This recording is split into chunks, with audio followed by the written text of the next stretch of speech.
दोस्तों, एक समय की बात है। एक युवक अपनी जिंदगी से बहुत परेशान था।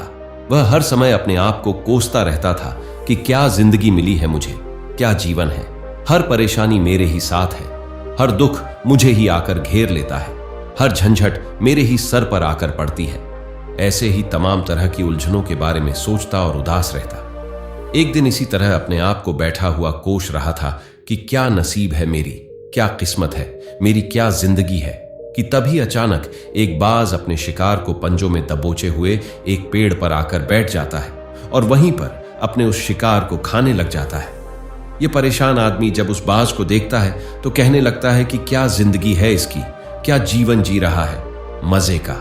ना इसे खाने की चिंता, ना पीने की, ना पहनने की, और ना ही परिवार की। शिकार करता है और मस्त खुली हवाओं में कभी इधर घूमता है, कभी उधर घूमता है। सारे दिन आसमान में उड़ता रहता है। असल जिंदगी तो यही है, जीवन तो ये जी रहा है। और फिर वह आसमान की तरफ देखकर जोर जोर से चिल्लाता है कि काश मैं भी एक बाज होता तो मुझे भी कोई दुख ना होता, मुझे भी कोई परेशानी ना होती।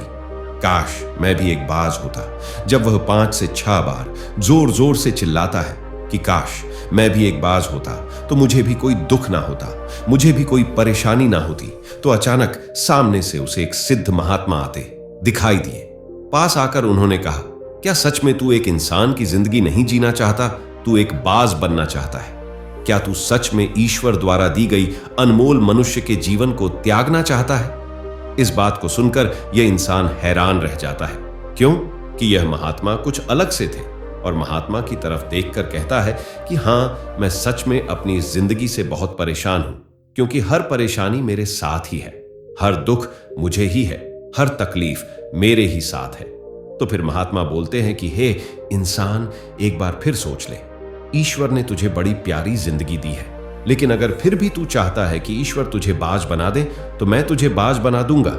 लेकिन अगर एक बार मैंने तुझे बाज बना दिया तो फिर मैं तुझे बाज से इंसान दोबारा नहीं बना पाऊंगा। तो यह आदमी तुरंत जवाब देता है कि मैंने अच्छी तरह से सोच लिया है कि मुझे बाज बनना है, और एक बार बाज बनने के बाद मैं दोबारा कभी नहीं कहूंगा कि मुझे इंसान बनना है। तभी महात्मा अपना हाथ उठाकर आशीर्वाद देते हैं और आंखों से ओझल हो जाते हैं। वह इंसान बाज बन जाता है। बाज बनते ही वह इंसान खुली हवा में उड़ने लगता है। कभी उड़ता हुआ इधर चला जाता है, कभी उड़ता हुआ उधर चला जाता है और सोचता है क्या मजे की जिंदगी है। असल जिंदगी तो यही है, ना कोई चिंता, ना कोई परेशानी, ना कोई डर। वह सारा दिन ऊंचे आसमान में उड़ता रहता है।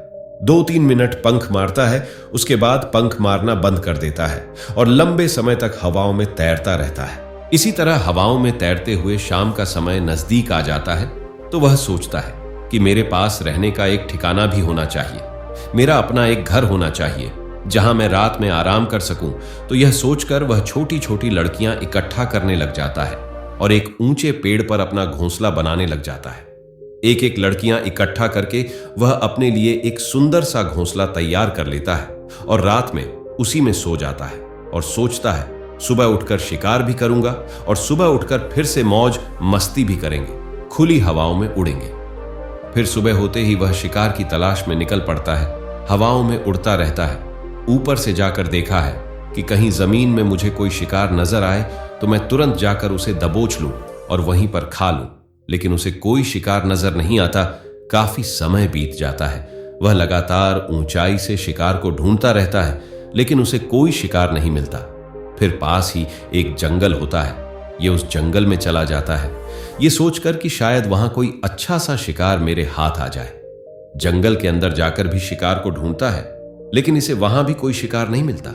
शाम का समय नजदीक आ जाता है तो मायूस होकर वापस अपने घोंसले की तरफ लौट रहा होता है कि रास्ते में थक कर एक पेड़ के ऊपर बैठ जाता है। जब ये उस पेड़ के ऊपर बैठा होता है तो उसकी नजर एक बीमार चिड़िया पर पड़ती है जो कि घायल अवस्था में होती है। ये तुरंत जाकर उसे दबोच लेता है, उसके पंख निकालकर अलग कर देता है और उसे खा जाता है। उस चिड़िया को खाने के बाद वह अपने घोंसले की तरफ उड़ जाता है और रास्ते में सोचता है कि चलो बीमार चिड़िया ही सही, लेकिन कुछ तो खाने को मिला। वह अपने घोंसले पर पहुंचकर आराम करने लगता है और सोचता है सुबह एक अच्छा सा शिकार पकड़ लूंगा और अपनी भूख मिटा लूंगा। जैसे ही सुबह का प्रकाश होता है ये फिर निकल पड़ता है। अपने शिकार की तलाश में हवा में उड़ता रहता है। लेकिन आज फिर कोई शिकार इसके हाथ नहीं आता। काफी समय बीत जाता है। ये ऊंचाइयों पर जाकर अपनी तेज नजरों से शिकार को ढूंढने की पूरी कोशिश करता है, लेकिन इसे फिर कोई भी शिकार नजर नहीं आता। फिर यह पास के उस जंगल की तरफ चला जाता है, लेकिन इसे वहां भी कोई शिकार नहीं मिलता।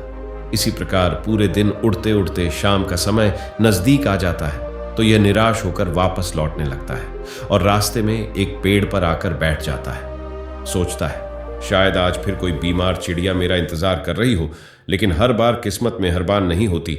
आज इसे कोई बीमार चिड़िया भी नहीं मिलती।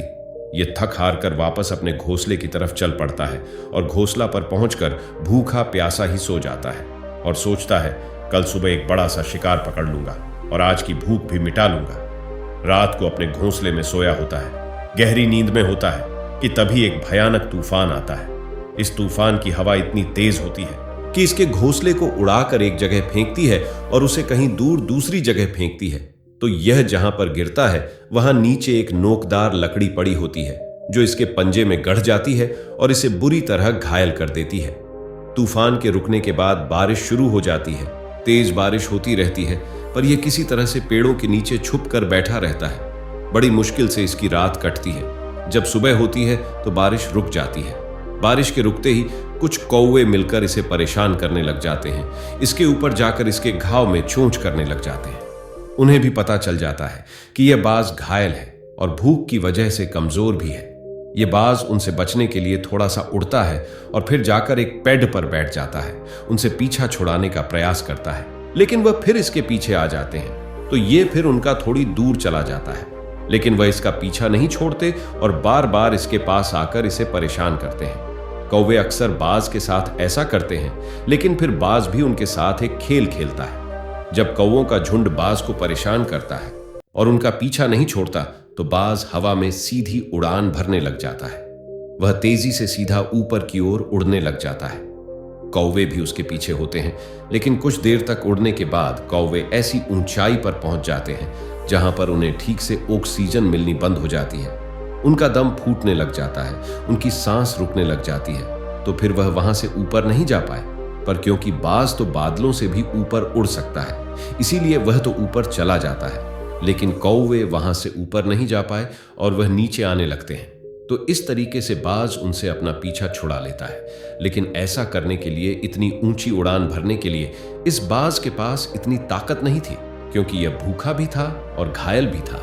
तो यह उड़ता और थोड़ी सी दूर जाकर बैठ जाता और कौवे फिर आकर इसे परेशान करने लग जाते हैं। इसी तरह भूख और घायल हालत में एक दिन गुजर जाता है, दूसरा दिन गुजर जाता है, तीसरा दिन गुजर जाता है, लेकिन इस बाज की हालत में कोई सुधार नहीं हो रहा था। वह बद से बदतर होती जा रही थी। चौथे दिन जब यह बिल्कुल खत्म होने पर आ जाता है, इसके अंदर बिल्कुल ताकत नहीं बचती और इसका शरीर इसका साथ छोड़ने लगता है। तो यह किसी तरीके से उड़कर पास ही इंसानों की एक अस्पताल होती है, उसकी छत पर आकर बैठ जाता है और वहां से आने जाने वाले मरीजों को देखता है और अपने आप से कहता है कि काश आज मैं एक इंसान होता तो ऐसे छोटे मोटे जख्मों का हॉस्पिटल से इलाज करवा लेता, या किसी को बता देता कि मैं भूखा हूं, परेशान हूं, मेरे साथ ये परेशानी है। लेकिन आज मैं एक ऐसा बेजुबान परिंदा हूं जो किसी से कुछ नहीं कह सकता, किसी को अपना दुख नहीं बता सकता, किसी से कोई मदद नहीं मांग सकता।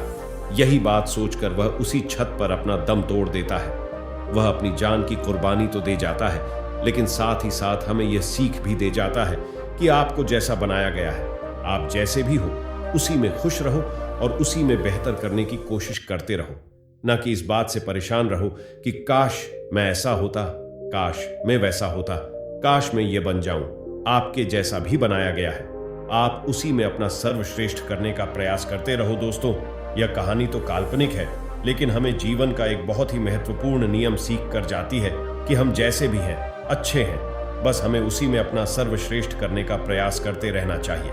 तो दोस्तों, आज के लिए बस इतना ही। हमारी ये वीडियो पसंद आई तो वीडियो को लाइक कीजिए, चैनल को सब्सक्राइब कीजिए। तो मिलते हैं किसी नई वीडियो में, तब तक के लिए जय हिंद।